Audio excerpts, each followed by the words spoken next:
Hi, welcome to Maintain Me's Denver Senior Resource Channel. I am Morgan Jenkins and I'm the director of Maintain Me.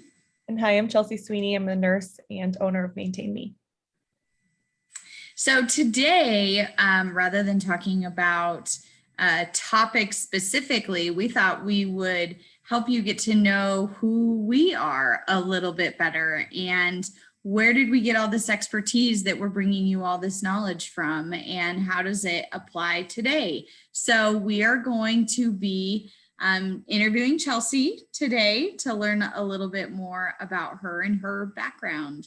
So we hope you enjoy it. And we'll go ahead and get started. Okay, so first question, Chelsea, what brought you into this career? Okay, I think the simplest way to say this is when I was working as a nurse in the hospital, one of the things I'd worked on the observation unit.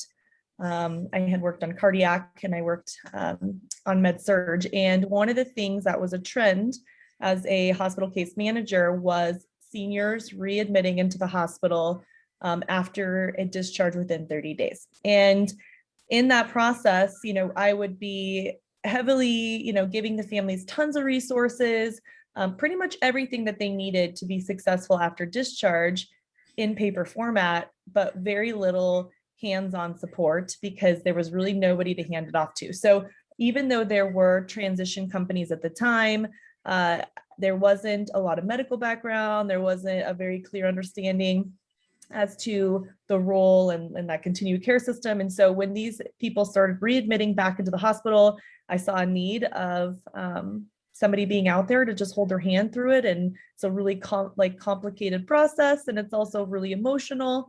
And so as soon as I saw that little tiny window of opportunity, I was like, I think I could fill that space and just started building from there. Oh, awesome. That's a great history. Okay, thank you. The next question. Tell us about the roles you have performed along your career path. Oh, geez. Okay. I'll try not to make this too long. I have had I've had a lot of different, places that I've grown, which is crazy. I haven't been I think Maintain Me is probably the longest I've ever been anywhere, to be honest, but I'll make it quick. So I started in home care. I was a caregiver. I had my CNA, my certified nursing assistant certification, and I took care of people while I was going through nursing school. And one of the people that I was taking care of had admitted to the hospital and then ended up in an LTAC, a long-term acute care hospital. And that was my first exposure to the hospital world outside of home care.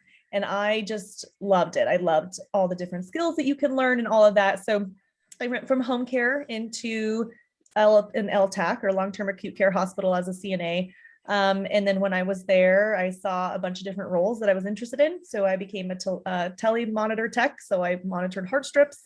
I then became a unit secretary there to answer phones, submit orders, all that, all in the meantime of getting my nursing degree. And then as soon as I got my nursing degrees, I'm a registered nurse, I started as a nurse in this long-term acute care hospital. So I just kind of stayed there for the rest of the time and worked my way up.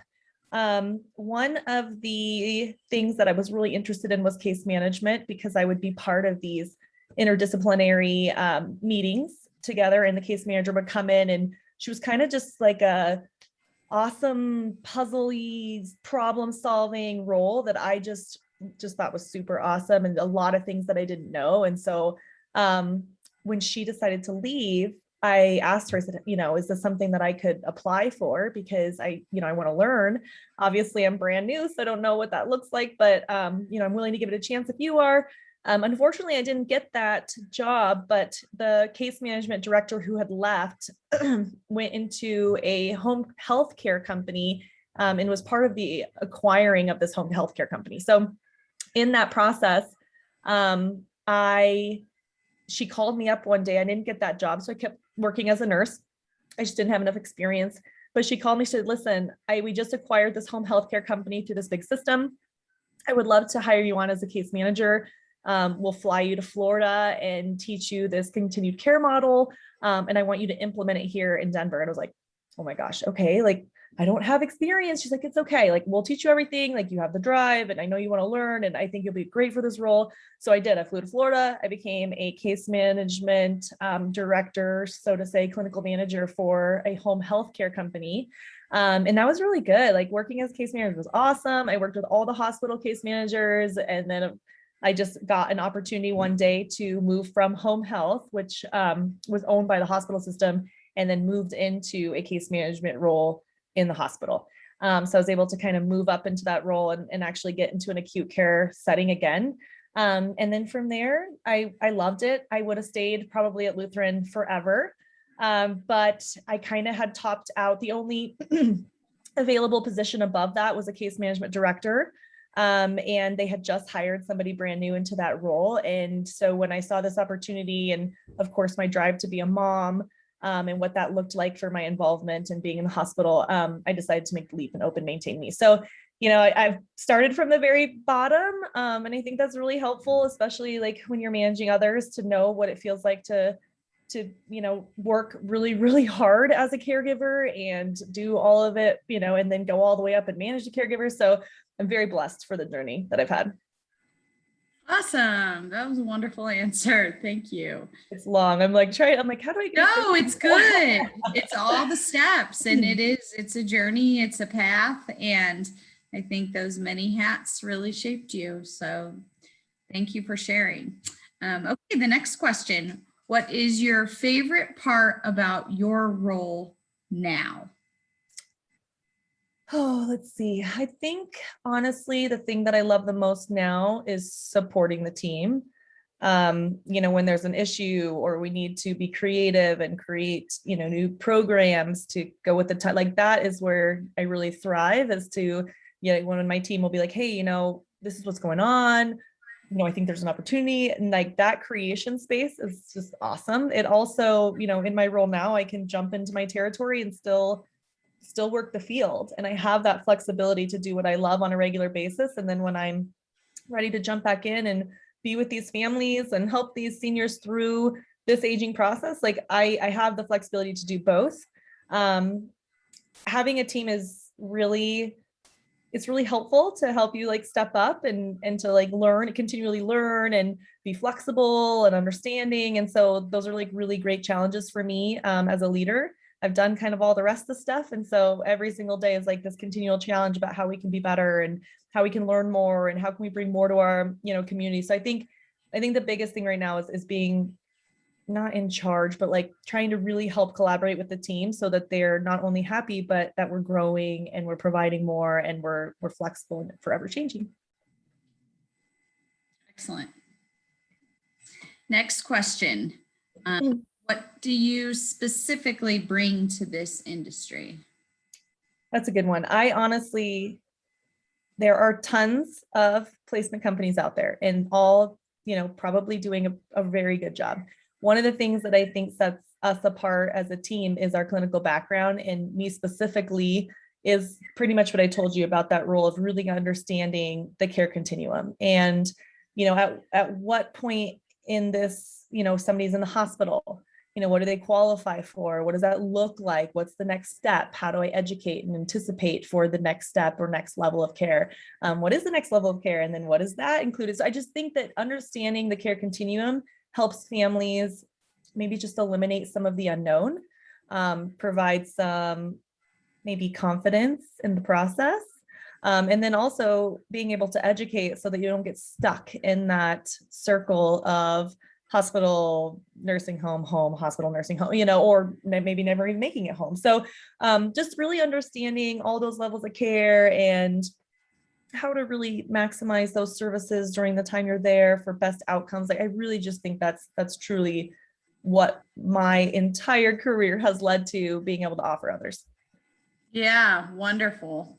I think it does bring a lot of light to not only have been a caregiver, to go all the way through all the different levels of care, and know the ins and outs of what those are. That brings a ton of rich information for your clients. So. Yeah, one of the things I didn't talk about was being an assisted living owner for a short period of time, and the gratitude that I've learned in that process. And I mean, it is a very sometimes thankless industry.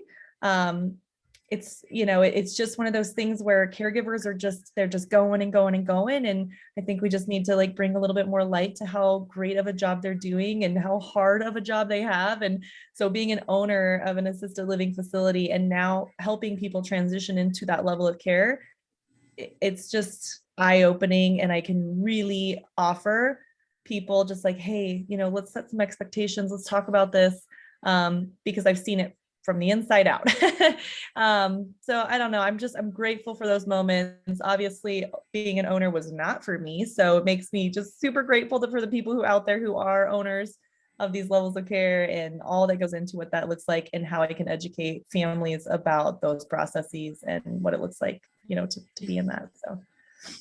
Yeah, wonderful. Firsthand. Wow, that's awesome. I know you didn't mention that. I know. It's like, it doesn't really blow. It was like one side tier of everything that I've ever done, Yeah. So. Well, we are glad you are sharing that experience with us too. Okay, so last question, and we're going to veer a little bit. So when you're not working with Maintain Me and helping older adults and their families, what things do you do in your life to bring you joy? What brings you joy? That's a good question. I mean, honestly, I have two young ones at home. So I have a 4-year-old boy and an almost 2-year-old little girl. So a lot of my joy and time is spent around their firsts and going and doing things that they've never done before or helping them learn. And that almost always consumes my time. And I prefer it that way. I mean, one of the reasons I started Maintain Me was to be present with them and to raise them on my own and not have to rely so heavily on, daycare 5 days a week and all of that. And so people know that when they call me, it's probably really noisy and fun because we're always just being rowdy over here. And so going to the park, doing all those things, getting outside, taking the kids to the lake, going hiking, just doing things with them is what my entire life revolves around. That's so sweet. It's busy. It's busy. It's loud. It's fun. It's how we like it. Yep. And fleeting. So enjoy it while it lasts. Oh yeah. It goes fast. People told me that, but I didn't really get it until you have your own. It really does go fast. Yeah.